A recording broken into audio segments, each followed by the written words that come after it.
Basically ये experimental verification of de Broglie hypothesis या de Broglie waves है।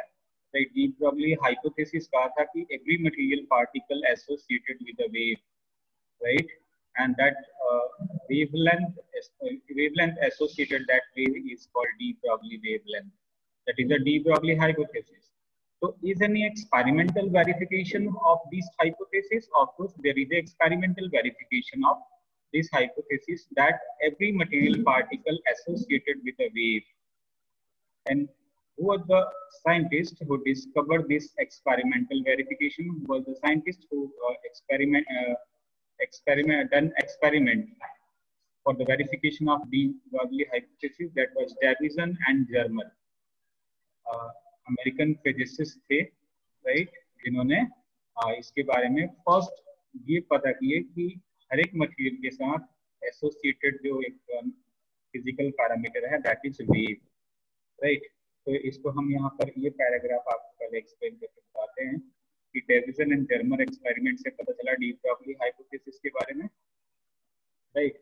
The waves associated with the moving electron, हम लोगों ने कहा था कि आइदर कोई पार्टिकल या फिर मटेरियल पार्टिकल उसके साथ अगर वो मूव कर रहा है तो उसके साथ वेव एसोसिएटेड होगा, उसके साथ वेव होगा, right. Suggested by de Broglie were first detected by two American physicists. First one is Davison and second one is Germer in 1972. 1972 में इसका एक्सपेरिमेंटल वेरिफिकेशन के लिए ये दो अमेरिकन फिजिसिस्ट ने इसका वर्क करना start. In fact, Davison and Germer were studying the reflection of electrons from a nickel target. That means nickel crystal target है, निकल क्रिस्टल पे वो रिफ्लेक्शन की फिनोमेना की स्टडी कर रहे थे, and accidentally subjected the target to such a heat treatment that it was transferred into a large group of crystals, because of which the reflection becomes anomalous. अब ये जो बातें लिखी गई है anomalous का मीनिंग कि मैक्सिमा एंड मिनिमा अपीयर्ड, कि जो रिफ्लेक्शन की फिनोमेना वहां पर ऑब्जर्व कर रहे थे तो वहां दूसरी फिनोमेना ऑब्जर्व हुई निकल क्रिस्टल पे और वहां पर मैक्सिमा और मिनिमा फाइंड आउट हुआ। तो मैक्सिमा मिनिमा तब होती है जब कहीं पर एनर्जी वो सुपर इम्पोज हो रही है, एनर्जी कहीं मर्ज हो रही है, और वो तभी पॉसिबल है जब when we talk about wave nature of light, right, and wave associated with particle, right. They got an idea that this anomalous behavior may be because X-ray diffraction. ये क्यों था? X-ray diffraction की वजह से, suggesting thereby that electrons to behave like waves. जो electron था, एक particle था, वो एक वेव की तरह बिहेव किया। So this was also the hypothesis of de Broglie.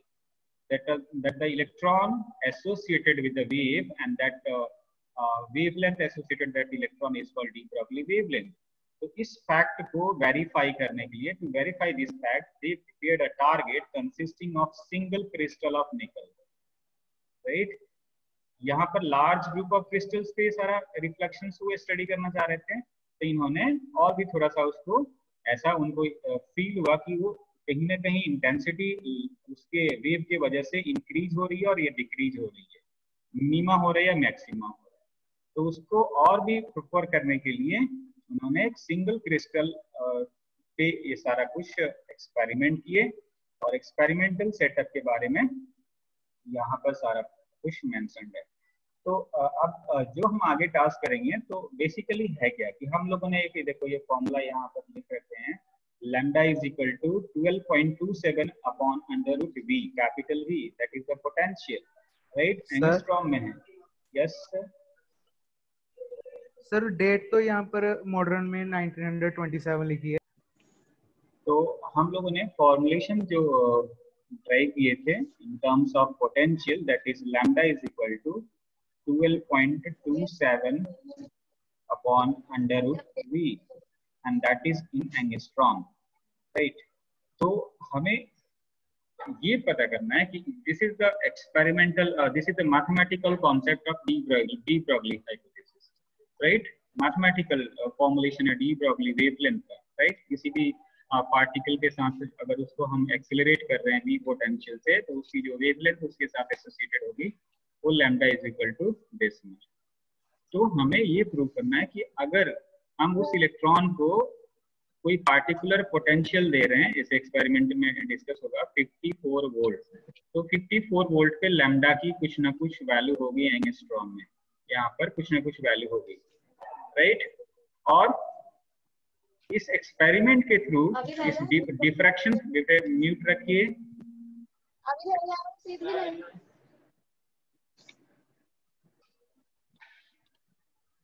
Unmute ना रखो इसे,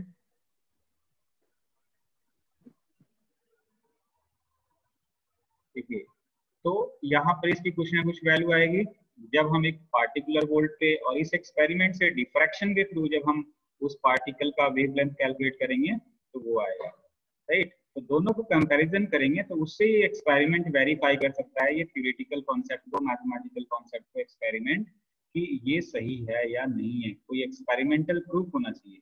देखिए कभी भी रिसर्च होता है तो दो तरीके से हो सकता है रिसर्च, राइट। एक तो एक्सपेरिमेंटल और दूसरा थ्योरेटिकल। तो थ्योरेटिकल कुछ चीजें शुरू में थ्योरेटिकल आइडिया दे दी जाती है और उस थ्योरेटिकल आइडियाज को एग्जिस्टेंस होती है, ऐसा नहीं कि ऐसे हमने कुछ भी बोल दिया और वो सही हो जाएगा, राइट। उसके लॉजिक होना चाहिए, उसके पीछे एक्सप्लेनेशन होना चाहिए, कुछ फैक्ट होना चाहिए, कुछ रूल्स रेगुलेशन होना चाहिए, राइट। तो वो थ्योरेटिकल आइडिया, जैसे न्यूटन ने 3 लॉज दे दिए, उसके मैथमेटिकल इक्वेशंस भी प्रोवाइड कर दिए, राइट। तो उसको एक्सप्लेन भी किया, that is the theoretical idea. जब आप उसको एक्सपेरिमेंटली अगर कहीं पर कोई चीज आप स्टडी कर रहे हो तो वो फिर आपका लॉ, जो आपका आइडिया है, वो वेरीफाई होना चाहिए, राइट। तो यहाँ पर डी ब्रॉगली ने ये तो कॉन्सेप्ट तो प्रोवाइड कर दिए कि every material particle associated with a wave, right, that is called de Broglie wave, right. Is an experimental proof of this idea. तो वो जरूरी नहीं है कि वो डी ब्रॉगली ने ही करना है वो उस रिसर्च को, वो कोई भी ऑल ओवर यूनिवर्स में कोई भी साइंटिस्ट, उसको नेट पे अवेलेबल है उनका रिसर्च पेपर, यूनिवर्सिटी पे अवेलेबल रहता है, उसको चेक करके कि कहाँ पर क्या रिसर्च हो रहा है उस फील्ड में, उस पर वो रिसर्च करके और उसको फिर अपने रिसर्च पेपर के फॉर्म में पब्लिश करेंगे और फिर उसको एक्सपर्ट चेक करेंगे कि हाँ जी ये एक साइंटिस्ट ने ऐसे कहा था, ये एक्सपेरिमेंट बंदे ने किए हैं और इनकी ये मैथोडोलॉजी है और ये प्रीवियस वाले थ्योरी को ये सही प्रूव करता है। कभी कभार क्या होता है कि थ्योरी किसी में नहीं रहता है, वो एक्सपेरिमेंट डिजाइन कर लेते हैं, कई सारे ऐसे भी केसेज है, राइट। जैसे कि मेरा थ्योरेटिकल फिजिक्स में पीएचडी है तो इसलिए मैं बहुत बॉदर कर रहा हूँ और आपको थोड़ा सा एक आइडियोलॉजी यहाँ पर से मिलना है कि वाकई में है क्या आगे इन फ्यूचर, राइट। तो अगर आपने कोई एक्सपेरिमेंट डिजाइन कर दिया, कोई न्यू चीज की डिस्कवरी कर दी है, तो फिर उस पर थ्योरेटिशियन उस फील्ड में जो भी होंगे ऑल ओवर यूनिवर्स में, उस रिसर्च पेपर को आप जो आप काम रिसर्च करोगे एक्सपेरिमेंट, उसको आप as a research paper publish करोगे और फिर आप उसको पब्लिश कर दिए तो ऑल ओवर यूनिवर्स में अवेलेबल है। कहीं भी आप मून पे चले जाए आप उसको एक्सेस कर सकते हैं और आप मून पे उसको रिसर्च कर सकता है कोई बंदा कहीं भी, राइट। जहाँ पे एग्जिस्टेंस है ह्यूमन बीइंग का, उसको भी रिसर्च कर सकता है, फिर उसको वेरीफाई करके एज ए थ्योरेटिकल कॉन्सेप्ट से भी कह सकता है कि हमारा एक्सपेरिमेंट से थ्योरी कोइंसाइड कर रहा है, मतलब एग्जैक्ट है, राइट। 99 पॉइंट ऐसे है, 98% एग्जैक्ट है। तो इस तरह से वेरिफिकेशन होते हैं किसी भी डेटा के, किसी भी रिकॉर्ड के, किसी भी रूल रेगुलेशन लॉज के साइंस में, राइट। तो यहाँ पर हम लोग यही चीज अभी डिस्कस करेंगे, राइट। तो हम थोड़ा सा एक्सपेरिमेंटल अरेंजमेंट के बारे में, एक्सपेरिमेंटल सेटअप के बारे में यहाँ पर डेविड एंड जर्मन ने जो बात की है, राइट। तो यहाँ से अब हमें सीखना क्या है, ये तो चीजें जस्ट सिलेबस का एक पार्ट है।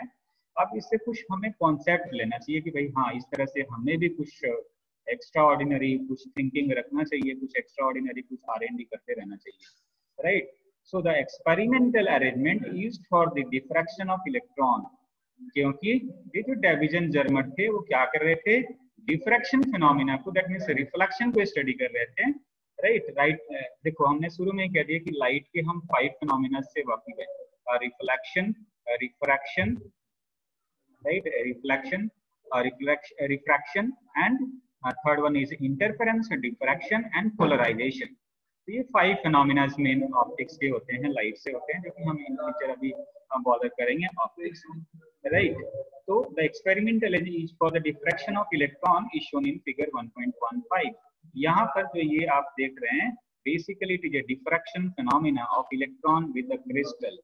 यहाँ पर क्रिस्टल्स को रिप्रेजेंटेड है, ये देखो निकल क्रिस्टल यहाँ पर यूज किया गया है डिफ्रैक्शन फिनोमेना को। इवन आप यहाँ पर एक और कॉन्सेप्ट सीखेंगे कि कल हम लोगों ने जो ब्रैग डिफ्रैक्शन कंडीशन स्टडी किए थे, that was 2d sin theta is equal to n lambda.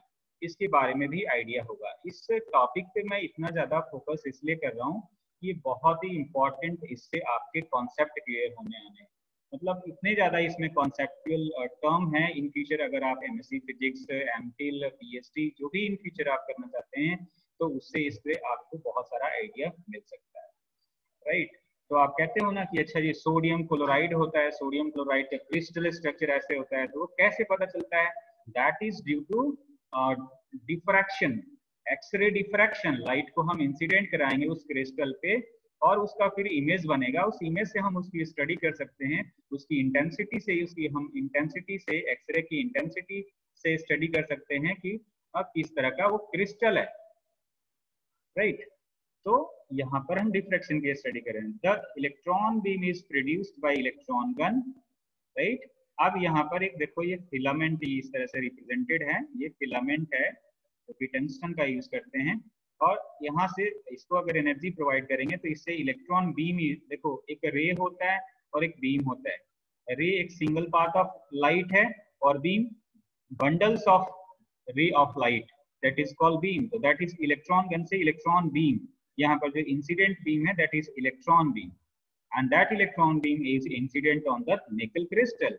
क्योंकि क्रिस्टल्स के प्लेन्स होते हैं, क्रिस्टल्स के इनसाइड में आप लोगों ने इमेजिन कर रखा होगा, देख रखे हैं आपने इवन, बहुत अच्छे से तो डायग्राम यहाँ पर नहीं बना पा रहा हूँ, राइट। तो हर एक कॉर्नर पे क्रिस्टल के एटॉमिक ओरिएंटेशन होता है प्रॉपर, राइट। तो कई तरह के क्रिस्टल्स होते हैं, FCC crystal, BCC crystal, simple cubic crystals, right.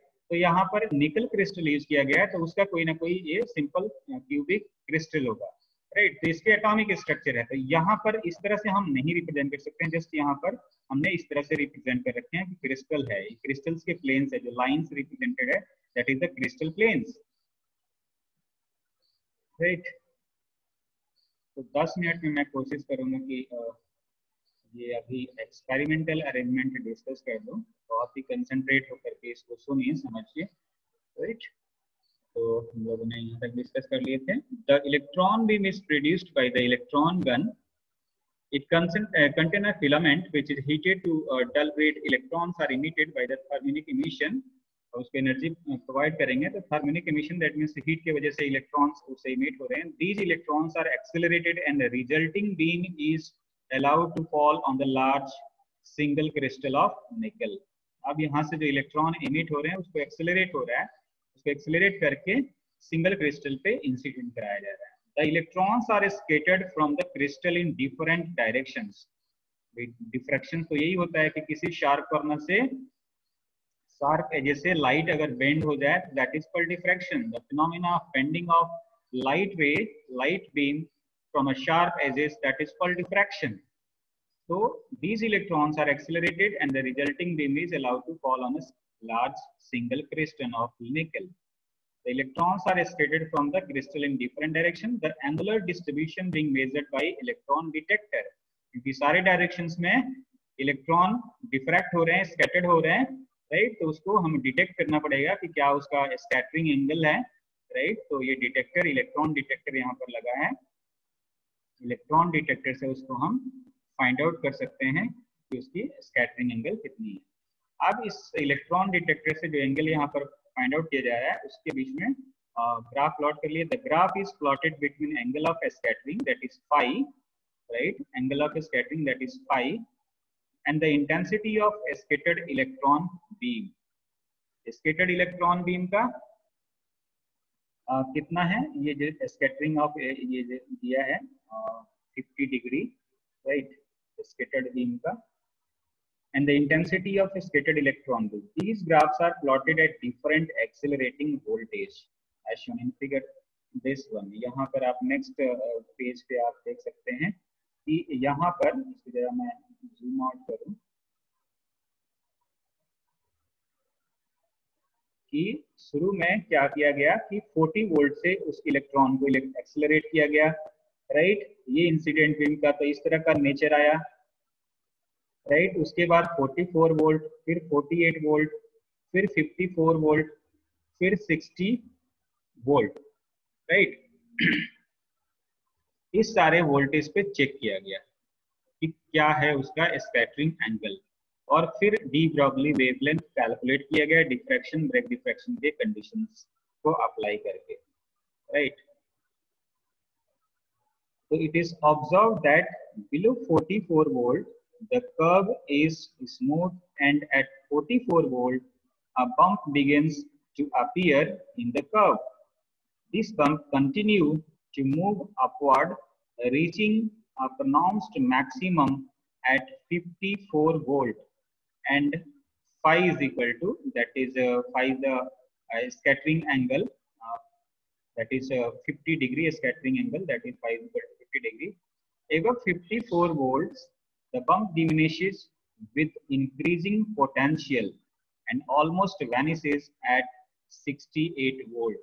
Thus, the electrons with kinetic energy equal to 54 electron volt were strongly scattered at phi is equal to 50 degree.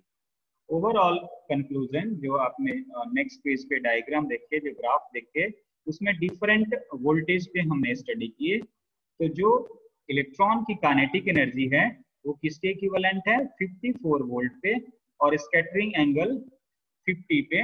वो बहुत ही एक्चुअल में उसका रिप्रेजेंटेशन हुआ, जो नेचर था वो प्रॉपर रहा, right. क्योंकि यहाँ पर एक्सप्लेनेशन में मेंशन्ड है, the prominent peak intensity at 54 volts and 50 degree may be interpreted as being due to the constructive interference of the electrons wave after being diffracted by the target in the same ways as X-rays are diffracted by break diffraction from a regularly spaced atoms of the nickel crystal। देखो इतनी सारी इसमें physics बता दिया। Constructive interference, diffracted electron जो कि उसके दो वेव्स हैं वो किसी पार्टिकुलर लोकेशन पे कंस्ट्रक्टिव इंटरफेरेंस होगा। दैट मींस इंटरफेरेंस से क्या होता है, interference is the phenomena of redistribution of energy. जो इलेक्ट्रॉन्स डिस्ट्रीब्यूट स्कैटर्ड हो रहे हैं उनके साथ वेव है, राइट। तो ये वेव किसी ना पार्टिकुलर लोकेशन पे अगर उनको ऑब्जर्व किया जाए तो वो जा करके इंटरफियर हो जा रहा है। इंटरफियर का मतलब कि वो उसकी एनर्जी रीडिस्ट्रीब्यूट हो जा रही है। कंस्ट्रक्टिव, दो तरह के इंटरफेरेंस होता है जो कि आपने प्रीवियस क्लासेस में पढ़ रखे हैं, constructive interference and destructive interference. जहां पर इंटेंसिटी इंक्रीज होती है दैट मींस की कंस्ट्रक्टिव इंटरफेरेंस, इंटेंसिटी मिनिमा होती है दैट मींस की डिस्ट्रक्टिव इंटरफेरेंस, राइट। तो जिस तरह से एक्सरे का जो डिफ्रैक्शन हुआ था ब्रेक डिफ्रैक्शन कंडीशन से, उसी रूल को इसमें भी इलेक्ट्रॉन ने भी फॉलो किया। तो Bragg diffraction condition, Bragg's law से maxima in the diffraction pattern, ये ब्रेक डिफ्रैक्शन कंडीशन मैक्सिमा का n 2d sin theta is equal to n lambda, that is the break diffraction condition, right। तो ये data अगर हम देखो यहाँ पर अलग से, यहाँ पर 65 degree d is equal to 65 degree के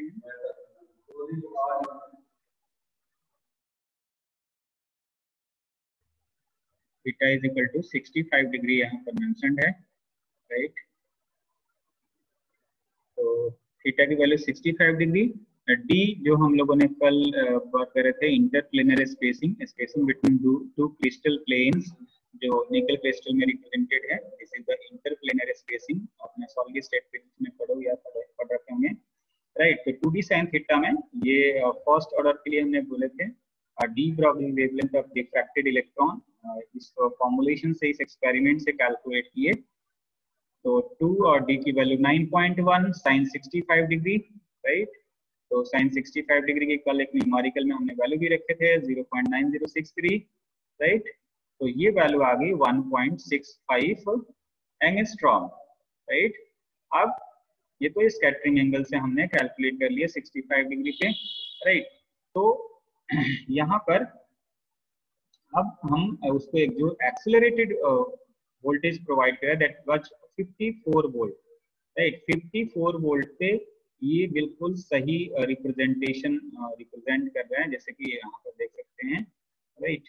ये वाली बाकी वाले में प्रॉपर नहीं है, राइट। तो 54 वोल्ट अगर हम रखें तो यहाँ पर डी ब्रॉगली वेवलेंथ यानी कि V की वैल्यू 54 यहाँ पर सब्स्टिट्यूट कर दिया जाए तो जो लैम्डा की वैल्यू आएगी दैट इज 1.67, राइट। तो यहाँ पर देखो एक एक्सपेरिमेंट से 1.65, राइट, उसमें डिफ्रैक्शन वाले एक्सपेरिमेंट से आ रहा है लैम्डा की वैल्यू, और जो डी ब्रॉगली ने मैथमेटिक्स फॉर्मूला जो ड्राइव किए थे पोटेंशियल के टर्म में, उससे 54 वोल्ट पे इसी डेटा से हमने जो कैलकुलेट किए दैट इज 1.67। तो इसमें डिफरेंस कितना है, 0.02 का डिफरेंस है, right. That is acceptable. Decimal के सेकंड डिजिट पे एंगस्ट्रॉम इतना का डिफरेंस है। तो इन रिजल्ट से हम क्या कह सकते हैं कि the two results are in excellent agreement with each other, hence Davison-Germer experiments provides direct verification of de Broglie hypothesis of wave nature of moving particles। अगर कोई पार्टिकल्स मूव करता है तो उसके साथ क्या एसोसिएटेड होगा, de Broglie wave, right. That is the experimental verification by Davison-Germer, right. तो इसको एक बार आप चेकआउट कर लीजिए, इसमें कोई इश्यू है तो आप पूछ सकते हैं। अभी नेक्स्ट क्लास, अभी मतलब इमीडिएटली क्लास ओवर होता है तो आप इसको कनेक्ट कर सकते हैं दोबारा।